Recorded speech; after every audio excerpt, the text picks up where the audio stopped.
Okay, hello everyone. Hello everyone. My name is Jorge Reyes. I am the Education USA advisor for Oaxaca, Guerrero, and Veracruz in Mexico. And today we will continue this webinar series regarding a study in California. But just before that, we are gonna talk about what Education USA is. If this is your first webinar, seeing us or watching us, wherever you are broadcasting us, either from Zoom or Facebook, just let me tell you what Education USA is. But just before that, if you are a Star Wars fan, may the fourth be with you. Okay. And yeah, Education USA is a global network of advising centers from the US the State Department. We are all over the world. Here in Mexico, we have 26 centers. But if you are watching us from another country, well, we suggest you to go to our official website, which is right at the very bottom, which is educationusa.state.gov. Um, our target or the people we help with are mainly students that would like to pursue education in the United States. Also, we will call institutions, say in Mexico, well, we have with these local schools and to then to know some institutions in the States.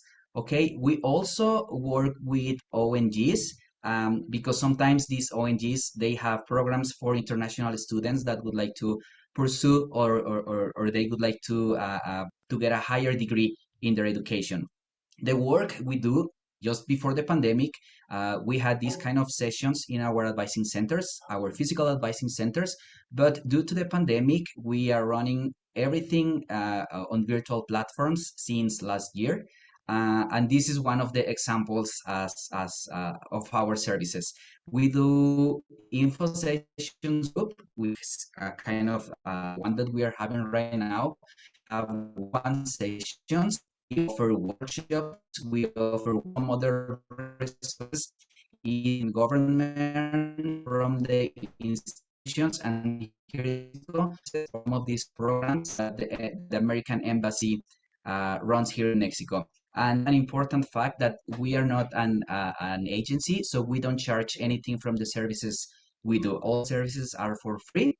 And with this introduction, I would let the floor to our great institutions that will be presenting today.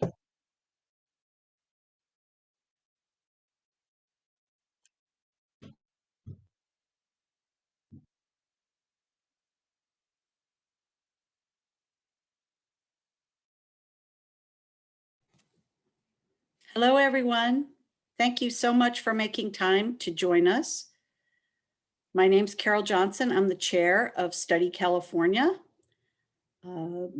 We're very glad to be able to talk to you today about options for funding your California education. Next slide, please. So here's our agenda for today. Study California, who are we? Who we are.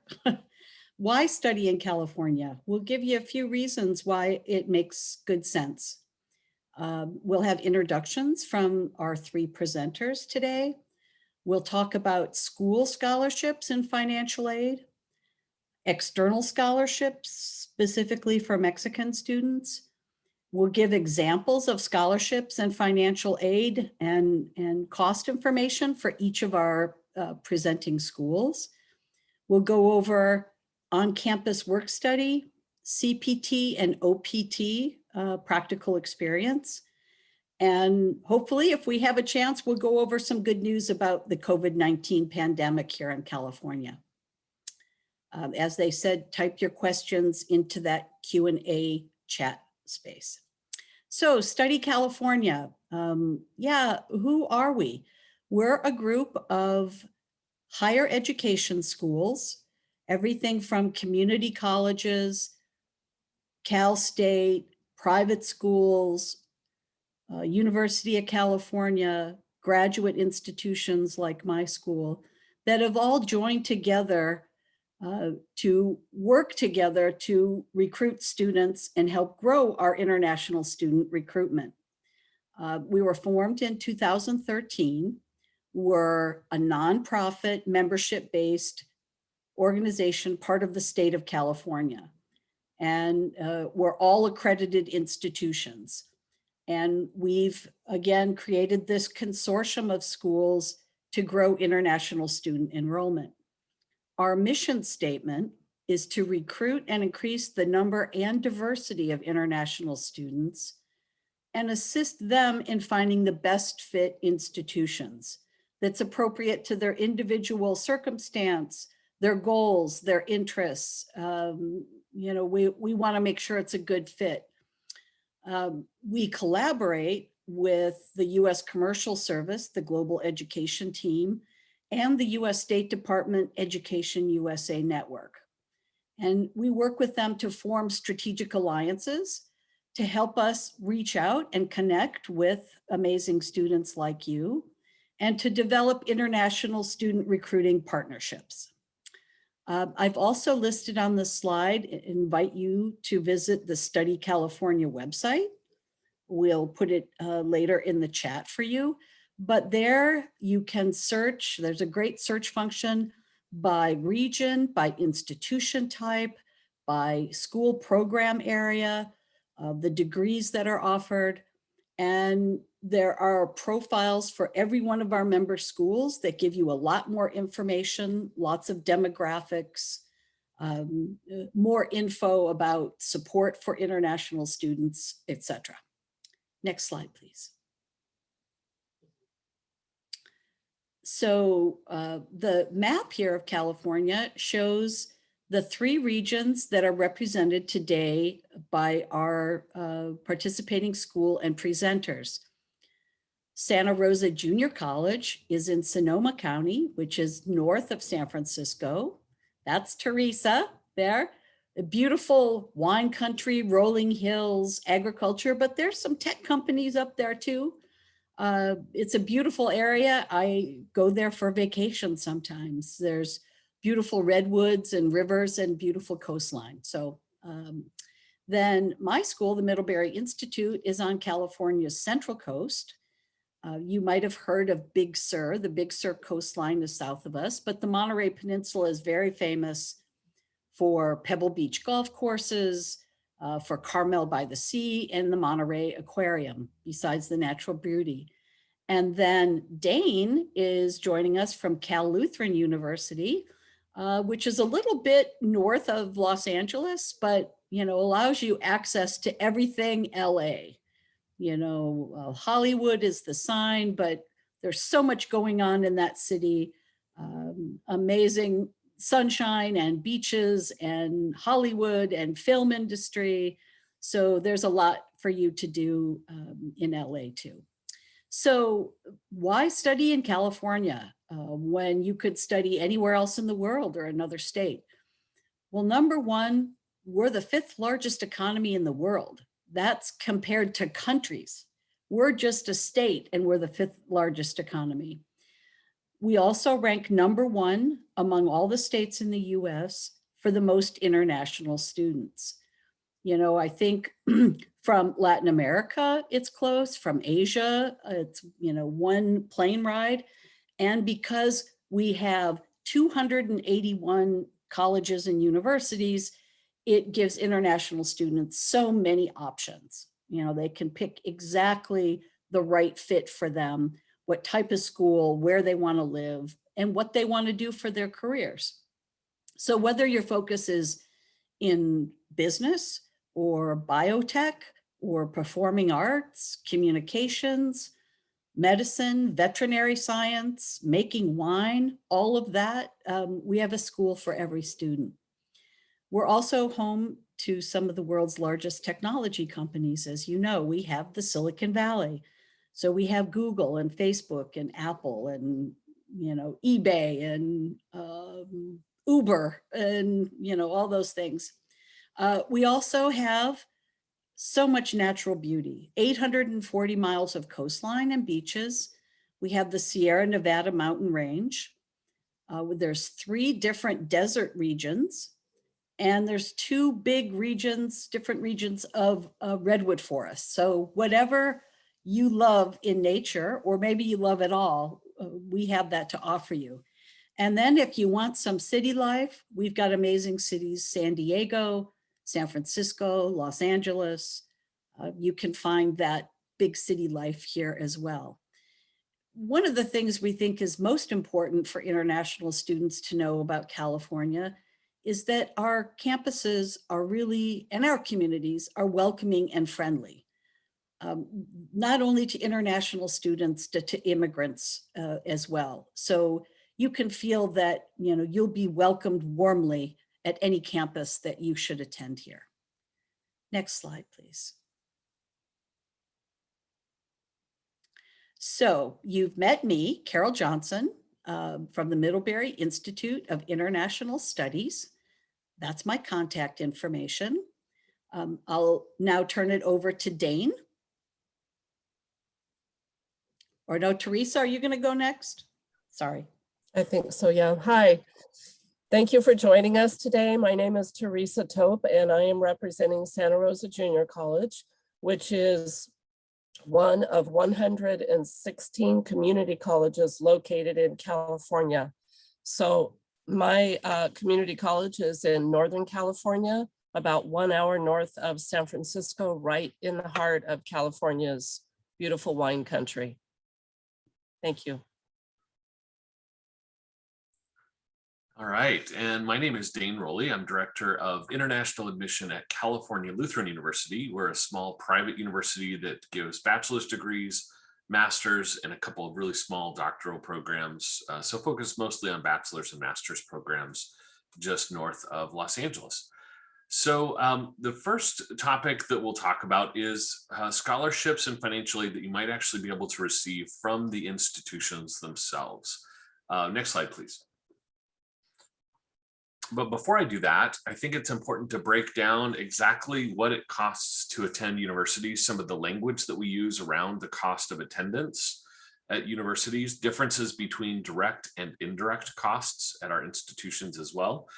And one of the reasons why this is important, not just because you want to be able to pay for college, but also if you're going to be applying for an F1 student visa and studying as an international student, there's also a level of kind of financial certification and proof you have to provide both to the university and to the consulate to be able to obtain that visa. So an understanding of what the true cost of attendance is very important.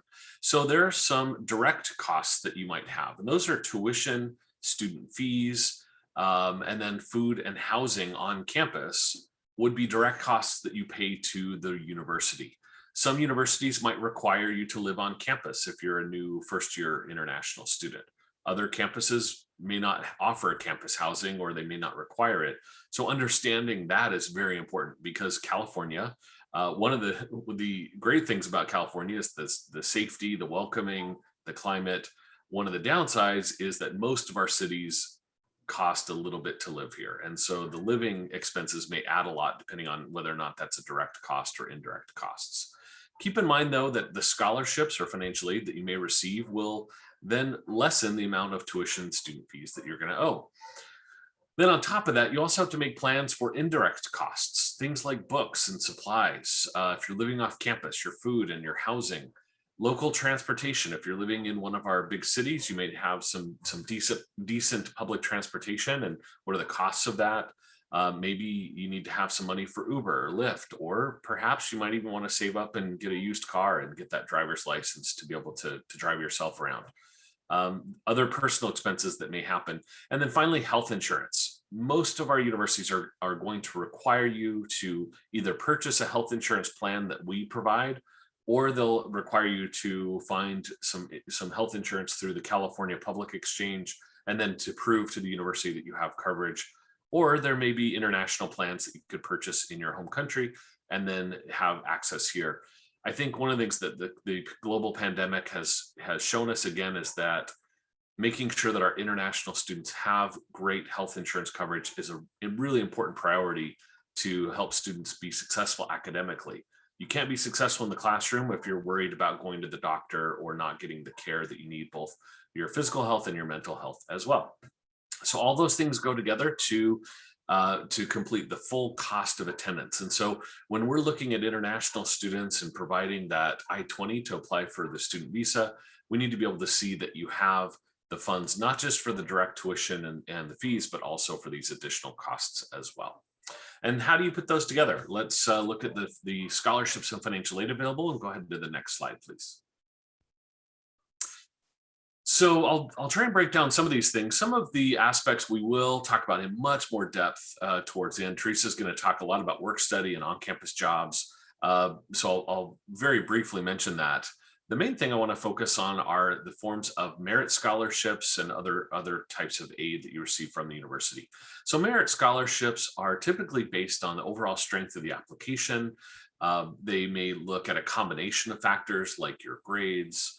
They may or may not require test scores. You've probably heard that many of our four-year universities are no longer requiring the SAT or ACT.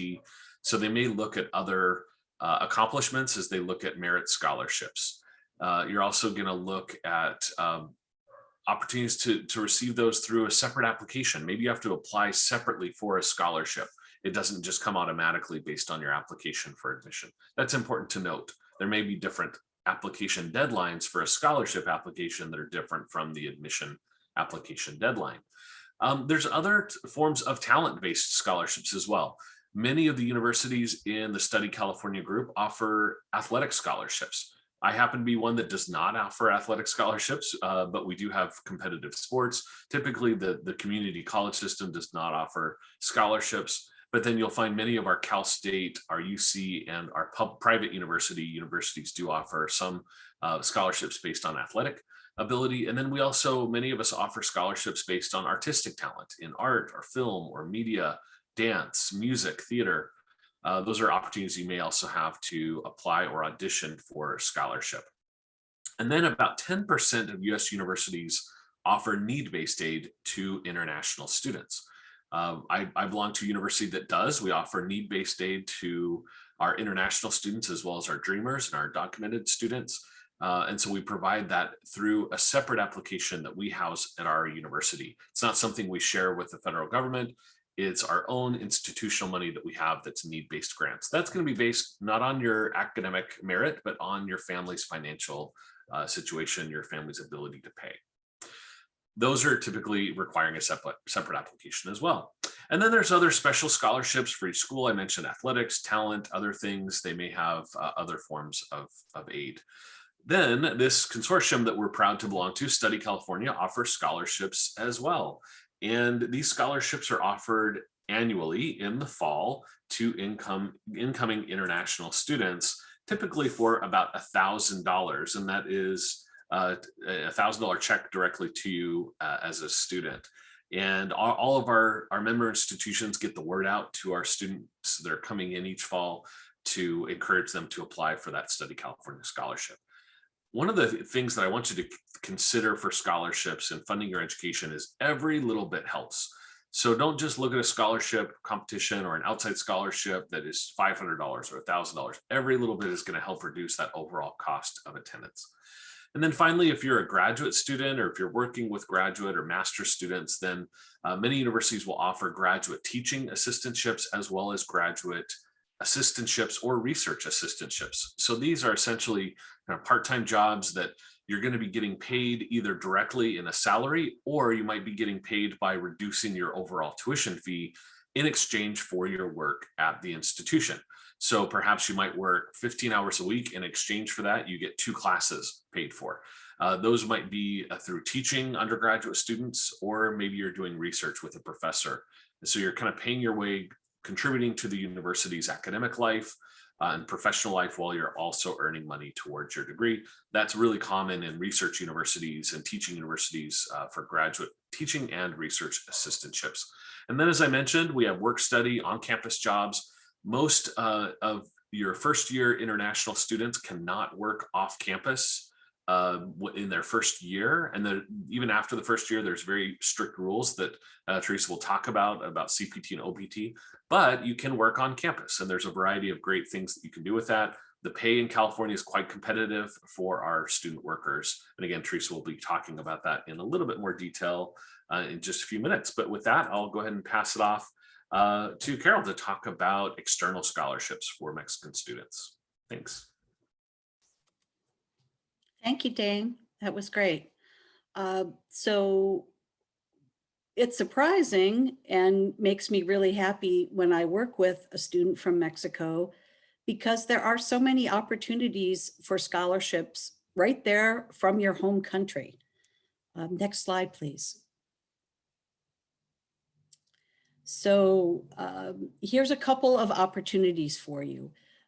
Number one, the Becas Fulbright Garcia Robles Fund, which is hosted and organized right from the Education USA office in Mexico City through Fulbright Comexis.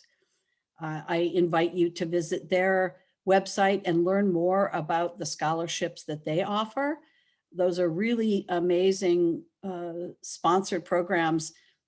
In many times, it handles US students coming into Mexico, but Mexican students studying in the US. And between what the school gives you and what you get from Fulbright, it pretty much covers your tuition in most cases. And then you also get money every month for living expenses. So it's a really amazing program. It's very competitive. You have to apply and be selected, but if you are selected, it's a great opportunity. Also, there's scholarships through FUNED, and I'll provide a little bit more information in the next page. And something I learned of about, I don't know, 2-3 years ago, was the Organization of American States. It's an NGO, kind of like the United Nations, but it's focused just on the Americas. So North America, South America, Central America, and the Caribbean. And they're a wonderful organization that's, focused on human rights and, helping all the populations there. They offer very good scholarships, graduate, undergraduate, and professional development. I'll show a little bit more about that. But in addition to that, they have something I have never seen anywhere else. They have 0 interest rate student loans for any students from an OAS member state, which Mexico is one, and it will allow them to take out student loans. I think it's about $15,000 maximum. You do have to pay it back, but they don't make interest on it. So it's really helped a lot of students who come to my graduate school who just need a little bit more to fill in. They can apply for a student loan through OAS. And sometimes they also have gotten a scholarship from them as well. Anyway, next slide, please. So here's the information, and I saw that they just put in the chat the website, and I listed what they say on the front of their website in Spanish and English. But because I work for graduate school and master's degrees, I loved seeing this. It says for 28 years, they've supported more than 5,000 Mexicans to achieve their dream through a master's degree with their alliance in governments and universities and other partners. So I certainly invite you to go to this website, look at all the opportunities that they offer, see when application deadlines are.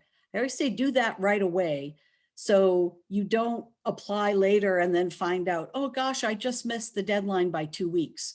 And I would do that with any external scholarships. Go research them right away and find out when their deadlines are. So if you think I want to enroll at this school in fall 2022, you know exactly when you have to apply to that external scholarship in order to get funding for that time. And one of the things that we do at my school, because we're a professional graduate school, is we look at the career opportunities for our students and what their expectations. And I liked this statistic that 79% of the FUNED scholarship recipients exceeded their job expectations upon return to Mexico. So I think that's encouraging. Next slide, please. So here's a little more detail about the Organization of American States. This is information I got specifically about their graduate studies or graduate research scholarships. And there are other types, you have to do research. They're good for full-time studies at any university at OAS member state.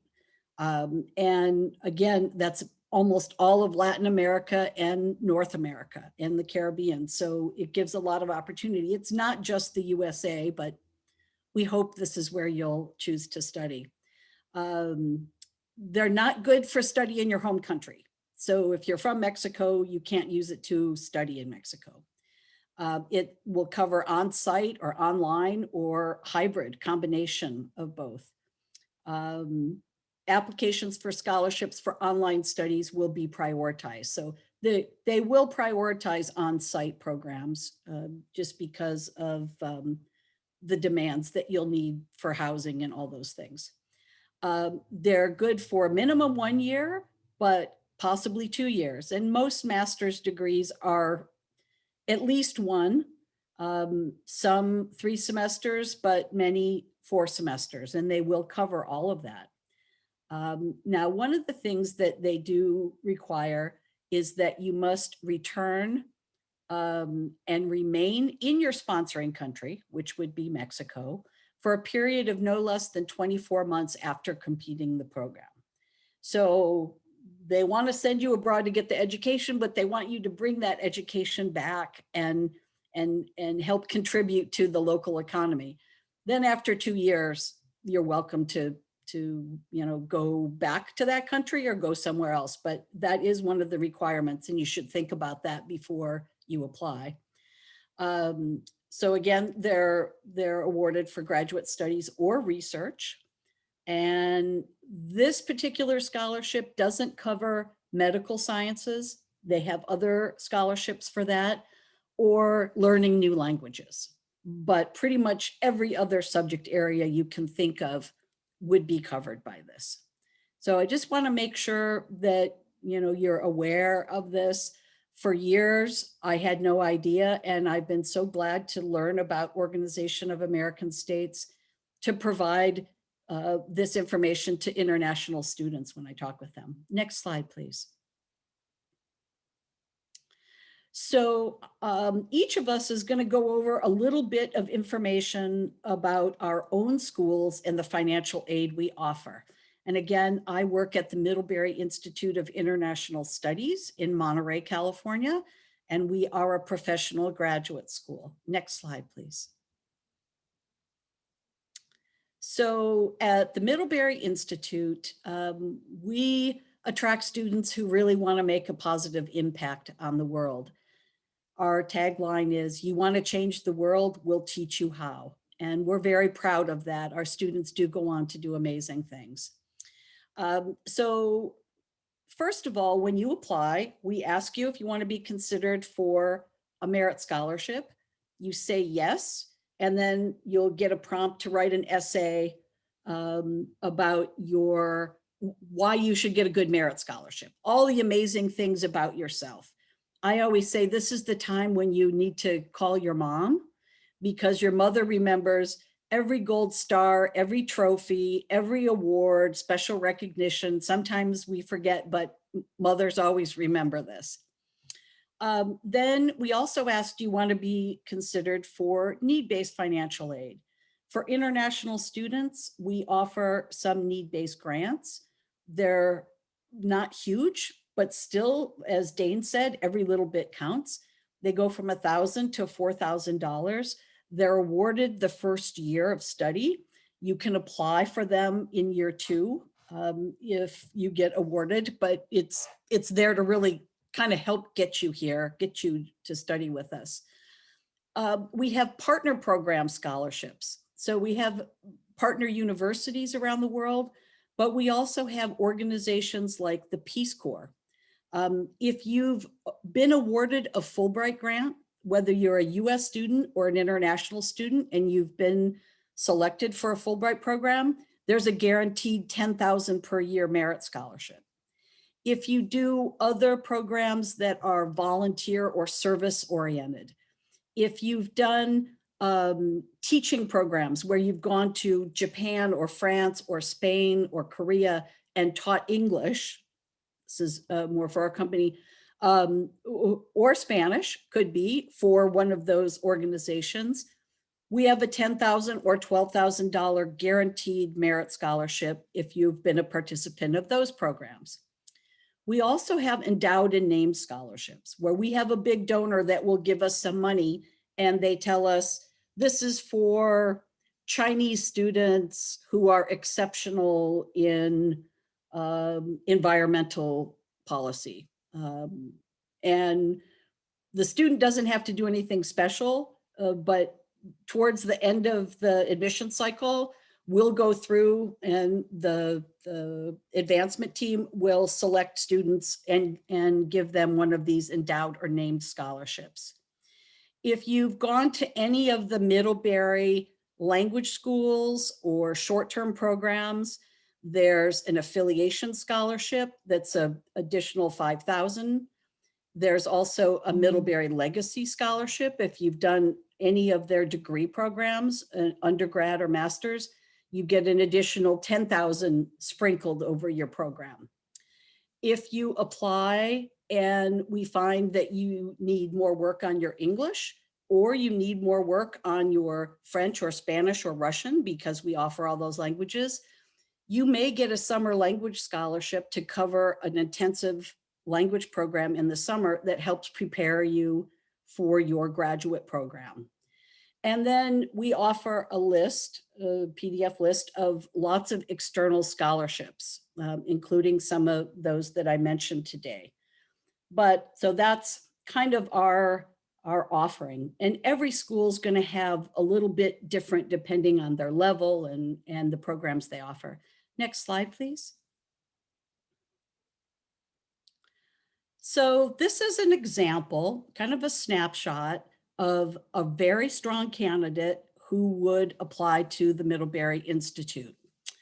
So right now our tuition's $42,634.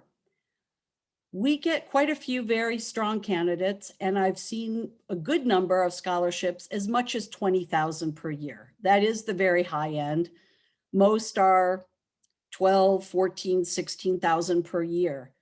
But that comes right off the top of your tuition amount. If this student also got $2,000 in a need-based grant, that would mean that their net tuition that they have to pay per year is $20,634. Then we list on our estimated expenses, room and board, average $15,930, books and supplies, $900. Our books and supplies isn't very high because most of our teachers, because it's grad school and it's very specific, they use current materials, articles from newspapers, videos, things. So a lot of what we have isn't come right in a textbook. And then we put together transportation and personal expenses. The total cost of attendance for this particular example is $40,120. And again, as Dane mentioned, when you apply for an I-20 for a student visa, you need to show that you have that much, $40,120, in a bank account, or a sponsor is covering it. It can be, I'm getting $5,000 from this scholarship, I'm getting $15,000 from OAS student loans. You can combine it. But before we can issue the I-20, we have to see you have enough money to cover the net cost of the full cost of attendance. So now I'm going to turn this over to Teresa.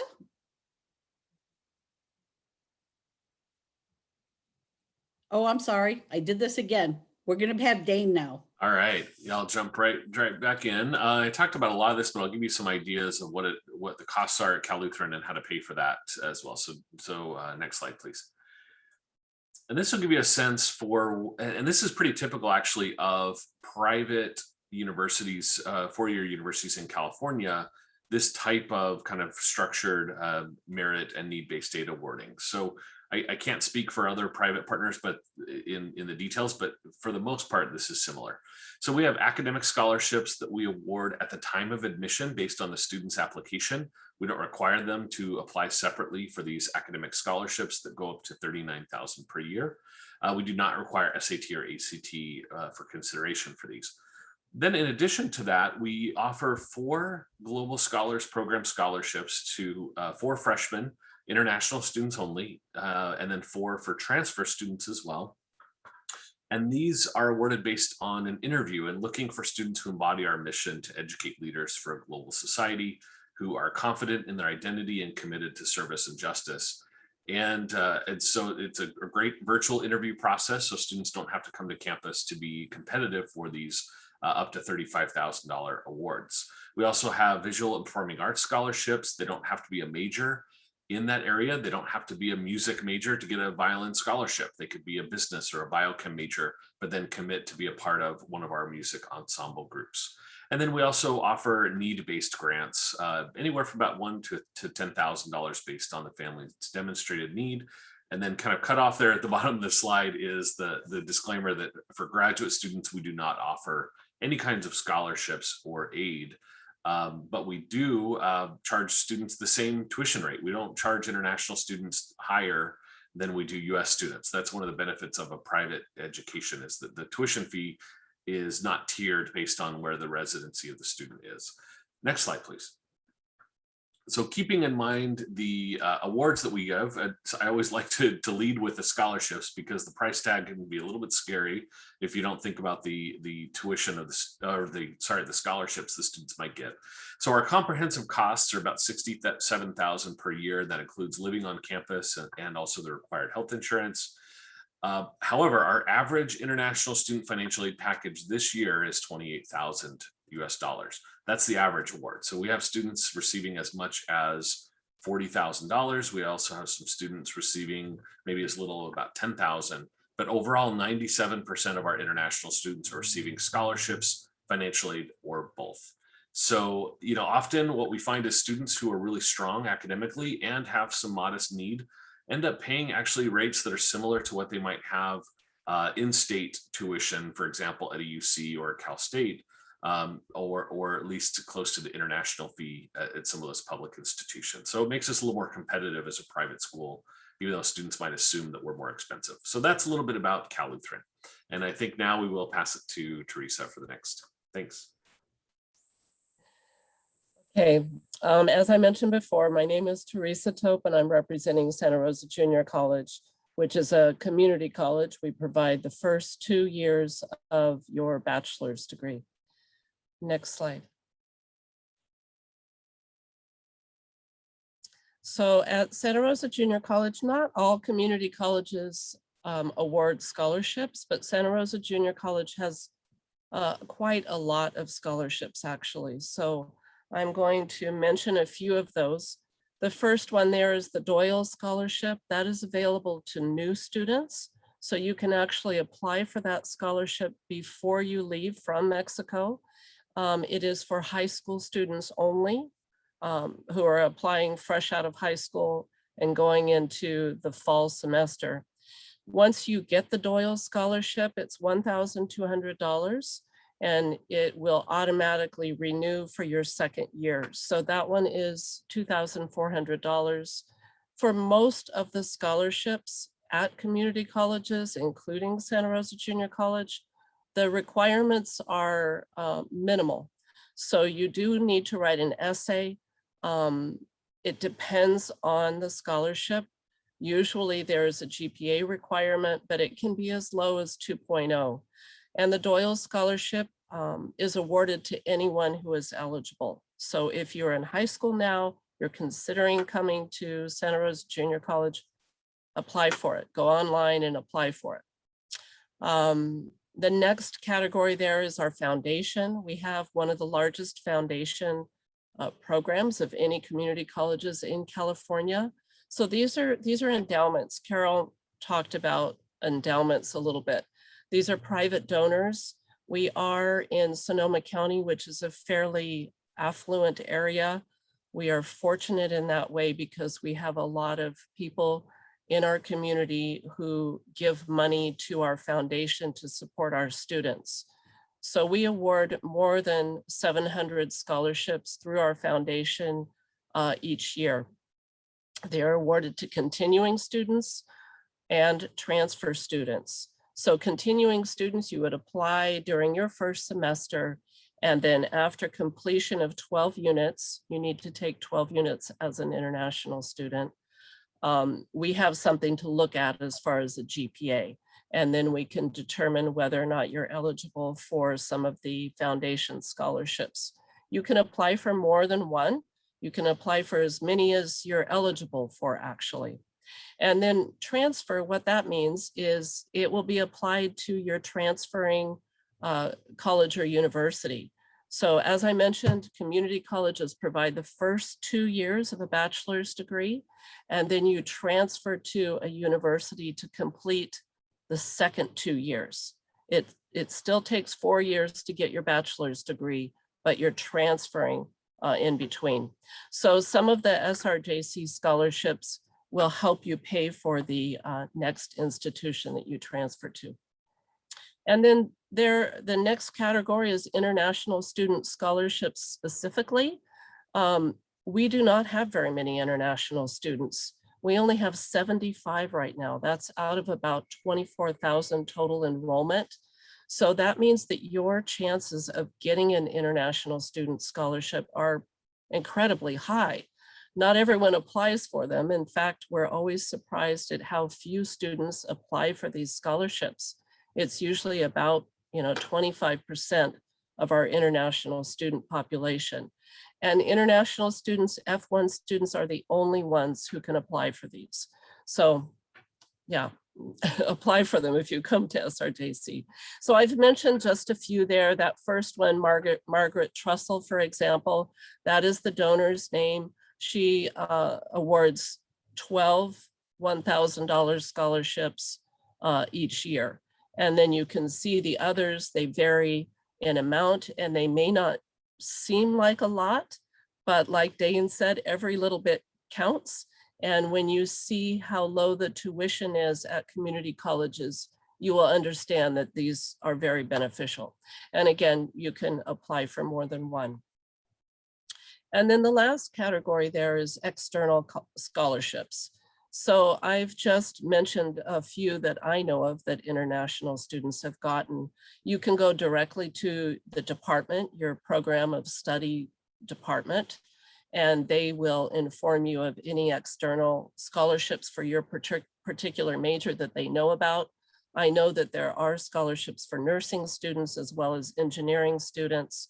And then our foundation office works with more than 350 private businesses and community organizations to award scholarships as well that are sponsored by the businesses or the community organizations. So it's pretty extensive. I'm going to show you a little 1-minute video. This is Brenda. Carol talked about, or no, I think Dane talked about the Study California scholarships. There were 5 awarded last fall, and Brenda was one of the recipients. And she also works on campus. She works in our office. So I thought she would be a good one to show you a student perspective. So let's listen to Brenda. Hi everyone, my name is Brenda Beni Ametepe. I'm an international student from Togo, West Africa, and I'm a second-year bioengineering student in Santa Rosa Junior College, California. One of the reasons why I choose the GC is because of its high transfer rate to CSUs and UCs such as UC Berkeley and UC Davis when I'm planning on transferring next semester. Not only the GC has a high transfer rate to those universities, but it's quite affordable, really affordable compared to those universities. You actually get the same level of education for half the price, and that's really important for me, being an international student. The GC also grants scholarship, and I'm actually a scholarship recipient and also have a job on campus. And all of those resources and opportunities help me with my tuition fees and also my living expenses. one of the most exciting things that I like about the GC is the diversity. You get to meet people from different backgrounds, and that help you grow on the personal level, and you also get to see the world from through different lenses. So if you ask me if you should come to Santa Rosa Junior College, the answer is a big yes. Don't hesitate to come. We'll be here waiting for you. Thank you. Okay, great. Next slide, please. Okay, so these are the estimated expenses at Santa Rosa Junior College. The first line there is tuition. This is for one academic year. We are on the semester system, so it's 2 semesters. You can see that it's like an automatic scholarship. You are receiving the same level of education as Brenda mentioned. The classes that you take at Santa Rosa Junior College will transfer to the university that you choose to transfer to complete your bachelor's degree. So it makes sense to me to start at a community college and then transfer because the tuition, even after scholarships, is usually quite a bit lower than most 4-year universities.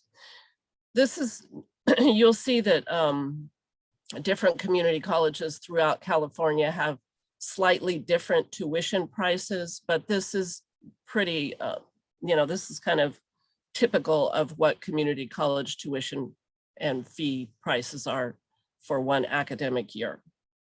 The next category there, we are adding in health insurance. Some schools choose to remove that from the overall cost, but because it is a mandatory fee at our college, we are including that. So an average of $1,500.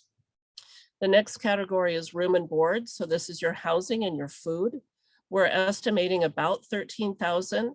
This is where you can either spend a lot more or save some money. I've seen students spend as little as $400 a month in rent or spend as much as $2,000 a month in rent. It kind of depends on your tolerance for living with other people, right?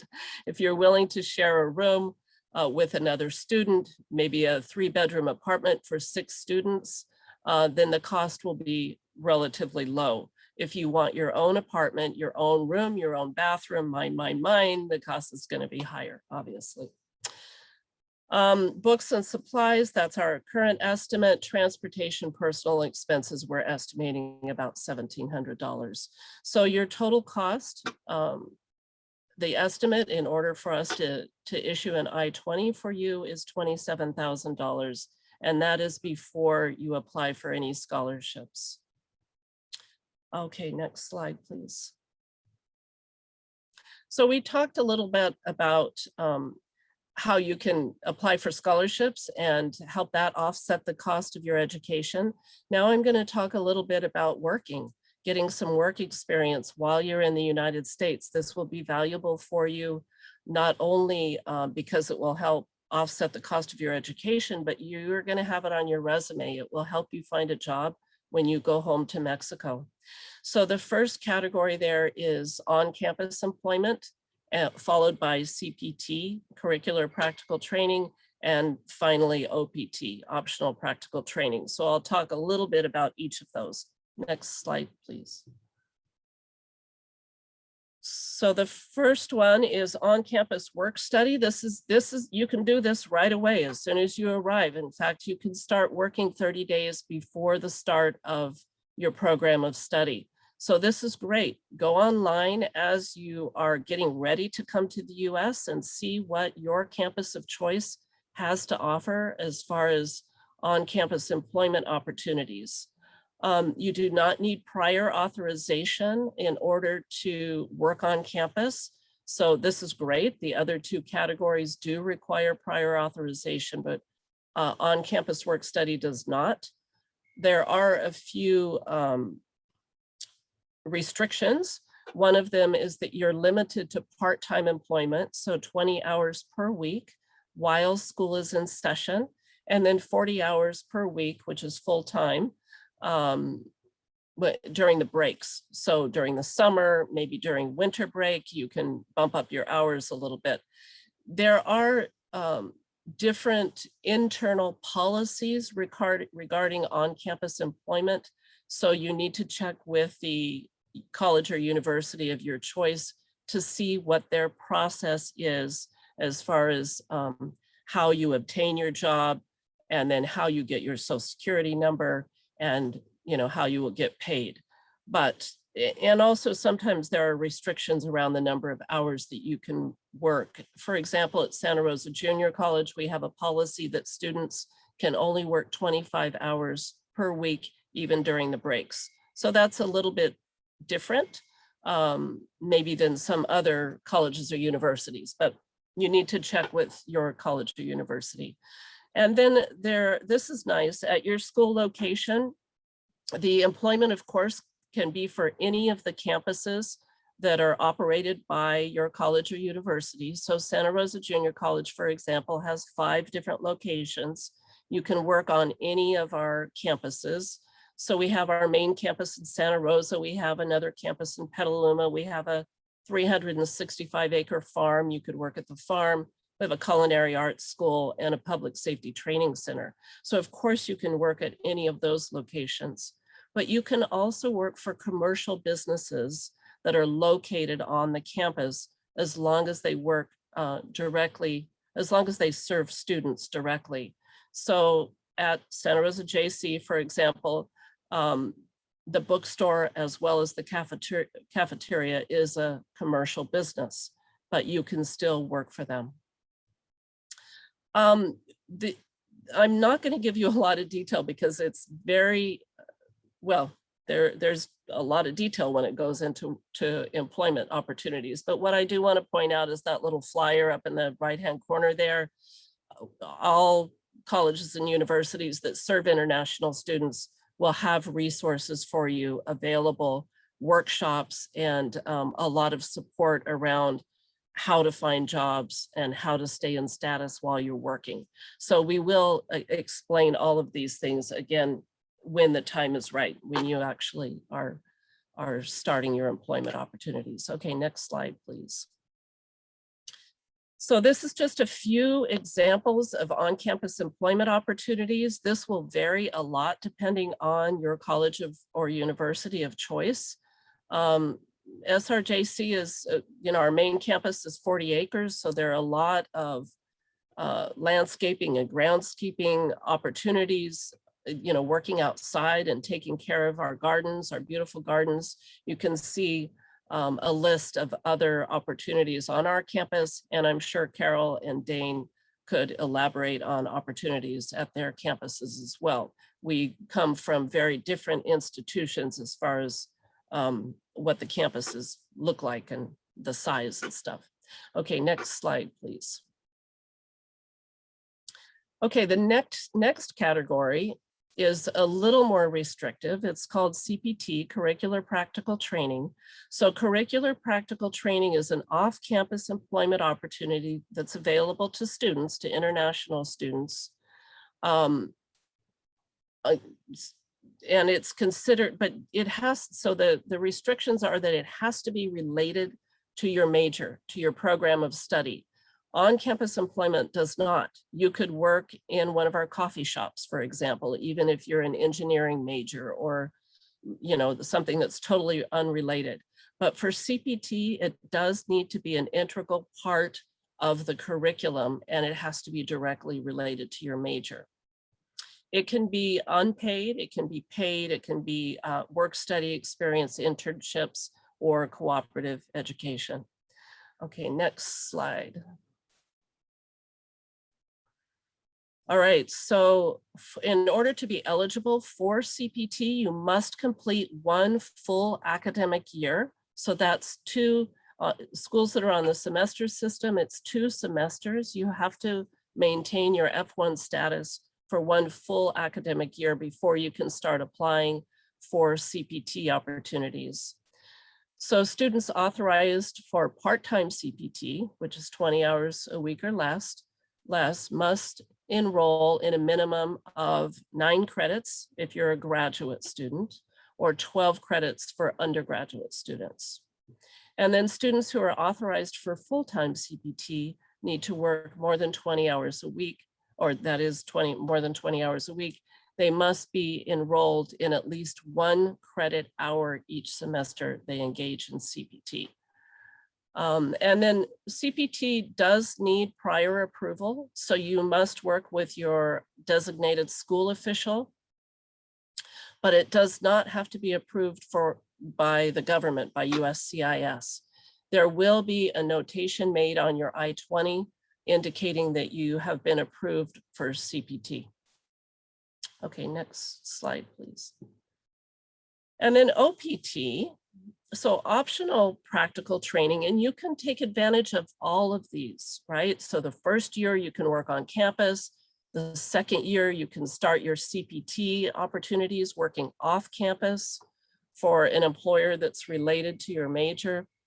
And then optional practical training is a benefit for F1 students that permits 12 months of off-campus employment. So 1 full year of off-campus employment for the purpose of gaining practical experience in your chosen field. So again, it has to be related to your program of study. OPT is work authorization available to international students who have been in valid F1 status for at least 2 consecutive semesters and who plan to seek employment in the US in their field of study. So you can start OPT after 1 year. Most students, if you complete a certificate program, you could complete or start OPT. Most students wait until they complete a degree. So at SRJC, we offer associate's degrees. So after you complete an associate's degree, that is when we would start encouraging you to really take advantage of OPT and working off campus full time. Temporary employment authorization is granted by USCIS through an EAD card. Okay, so that is probably more detail than you need right now, but there is a whole approval process. You need to apply ahead of time and get approval through the US government before you can start your OPT experience. OPT can be taken during annual summer vacations, part-time during regular school sessions, and after completion of your course requirements or after completion of a course of study, so a degree. Certain F1 visa status students who receive STEM, right? Science, technology, engineering, and math degrees, you can apply for an extension of up to 24 months.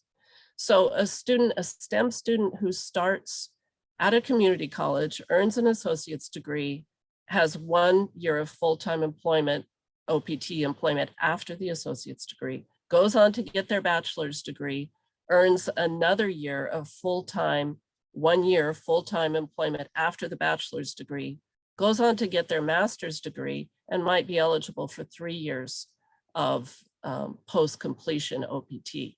So there are a lot of opportunities for you to work on campus and gain some really valuable experience for your resume.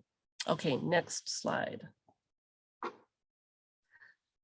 All right, you're eligible for pre-OPT if you've completed full-time enrollment at least 1 fall and spring semester, or if you're within 90 days of doing so. You're also eligible for post-completion OPT with 12 months of OPT after, yeah, we talked about this. So associate's degree, bachelor's degree, master's degree, and then a PhD. You could also take advantage of even more OPT opportunities. And I'm not going to get into that detail there. We're running over time. This is an example of one student from Carol's institution from Middlebury that did these amazing CPT and then OPT opportunities. And now she's enrolled, it looks like, at Columbia Law School. She is from Mexico, so anything is possible. Look at what she's done here. It's great. And next slide. Okay, let's just play this video quickly and then hopefully we can answer a couple questions. This is a summary.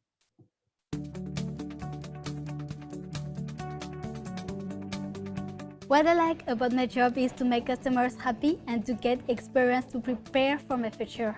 As an international student attending Santa Rosa Junior College, you will be eligible for several categories of employment. My dream here in the United States is to become a doctor, and getting this job here as student health service is so important to get the first skills so I can be successful in the future. I like my job because it's all about helping people and I like helping people. You can work part-time on campus as soon as you begin school.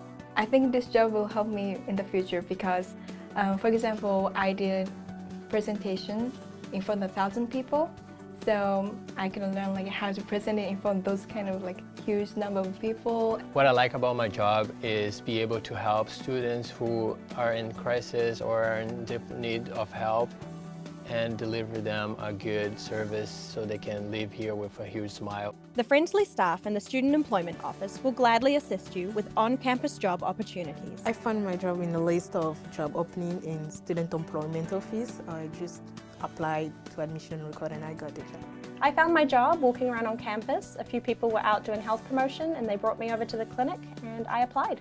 Having a job on campus is a great way to gain valuable work experience, refine your communication skills, and earn money. This is my first job in the United States, and this job gave me the opportunity to learn American culture and work ethics, also improve my English. This job will help me in the future as I plan to be a midwife. Being able to understand and work with clients and confidentiality, this job is perfect. I like my job because it helps me to communicate with people and also I have made so many friends. I am majoring in business administration and here I'm learning customer service and time management. With prior authorization, international students who have completed at least 1 year of study can find a job off campus in a field directly related to their major. My job here at Humboldt Community Preschool really ties in closely with my major. Everything I learn in class is very closely related to what I do here. CPT is an opportunity to gain real-world work experience while in school. Although it can be challenging to balance classes and work, getting a job during college will give you a competitive edge over students with no work experience. It will also make you more attractive to future employers. My major is sustainable agriculture, and this job is related with my major because I'm planting seeds, and later on people will take those plants home and they will get food from them. Once you have completed your program of study, you can use what you've learned in SRJC classes by finding a full-time job off campus. Once I have my certificate from JC, with this on my resume, especially working off campus, I will really be able to go out in the workforce and find something that's a good match for me. For more information, go to international.santarosa.edu/employment.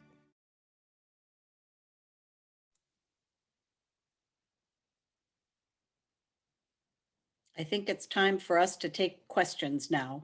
Maybe next slide, see if we have some. Hi, thank you, Carol. Yes, we have some questions. The first one is, does California offers any sort of financial aid, but specifically for or to Mexicans like Texas and the Good Neighbor program?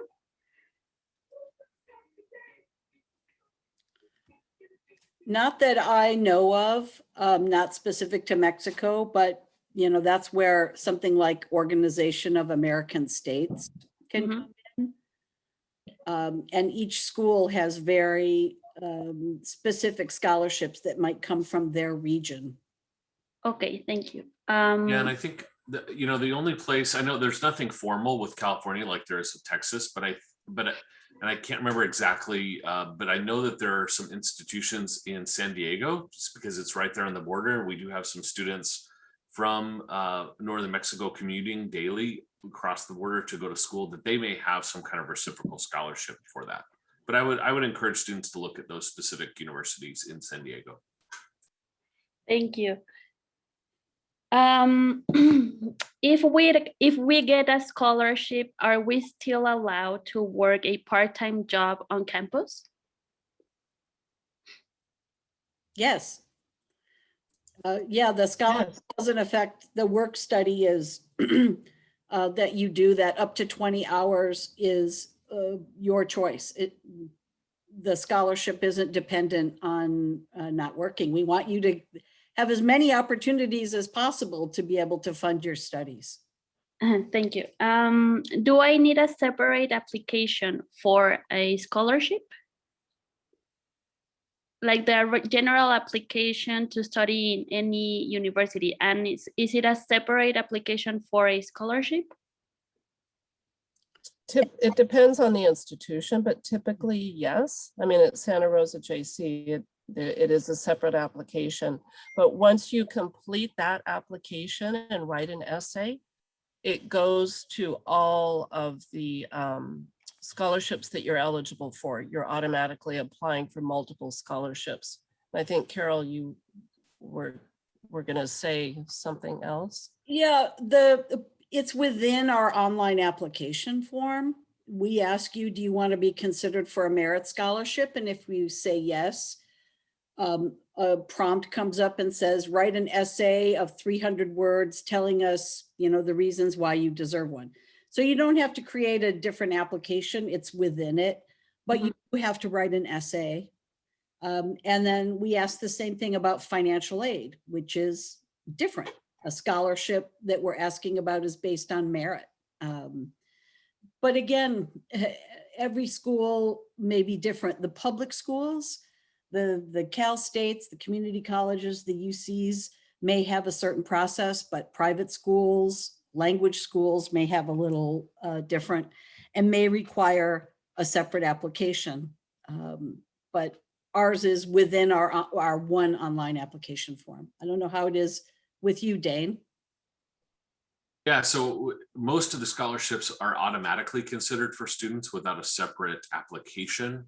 Then there are some competitive scholarships that you'll actually be invited to based on your application. So you wouldn't actually have to apply or submit a different essay, but then we would actually reach out to you and say, hey, based on your application, you're eligible for this or that competitive scholarship.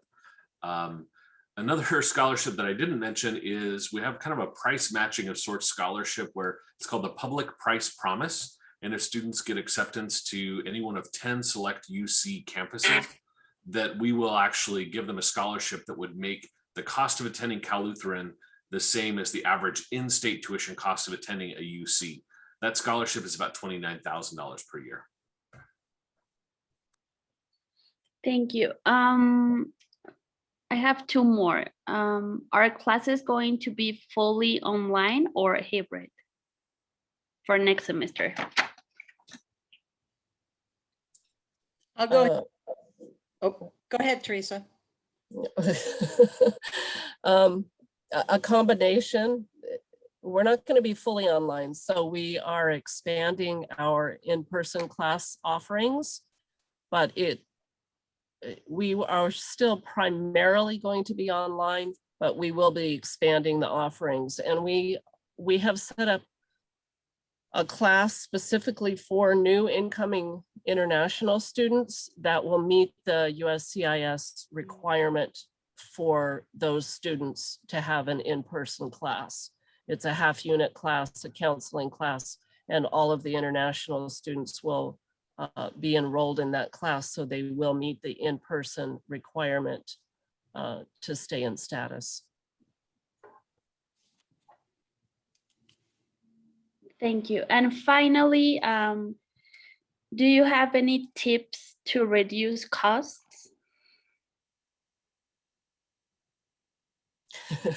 Share with other people your housing. Yes. Housing is the thing that always shocks people. And, honestly, housing costs have gone up a lot here in California and in almost all areas. But if you are willing to share with other students, a lot of people in the Monterey area have really nice big homes, and often they rent rooms where you already have kitchen facilities and laundry facilities, and you don't have to buy anything here. Also, we're a graduate school, and the average age is 27. So most of these people have been on their own. And, it's hard, but if they can share with other students, it's going to save them a lot of money. Thank you very Yeah. much. The only other thing I would add is to really look at not just universities that maybe you've heard about that are nationally ranked or internationally ranked. Often those are universities that tend to be a little bit more expensive. I think that Teresa represents an incredible option, a path to completing a 4-year degree that goes through a junior college or community college. That is a fantastic way to get a 4-year degree in the US and could actually save a lot of money. And honestly, sometimes international students have greater success getting into those really competitive 4-year schools as a transfer student than if they would have applied as a first-year student directly. So I definitely want to echo that. I think for undergraduate students, the 2+2 option, you can apply to a community college and then come to a private university or a public university after those 2 years.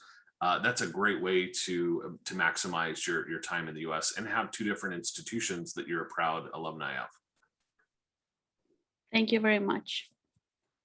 Jorge, those are all the questions. Thank you very much, Annie and Carol and Teresa and Dane for this helpful information.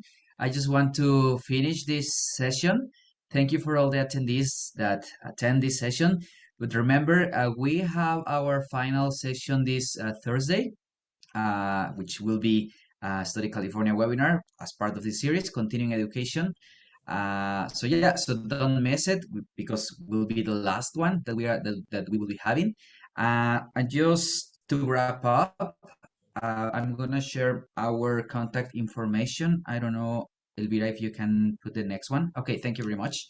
Yeah, these are our channels of communication. We have Facebook, Twitter, Instagram, and we have a blog as well, a WordPress actually. Sorry about that. So yeah, so just keep in touch and remember our final session within this series next Thursday at 5 p.m. Mexico City time or CDT.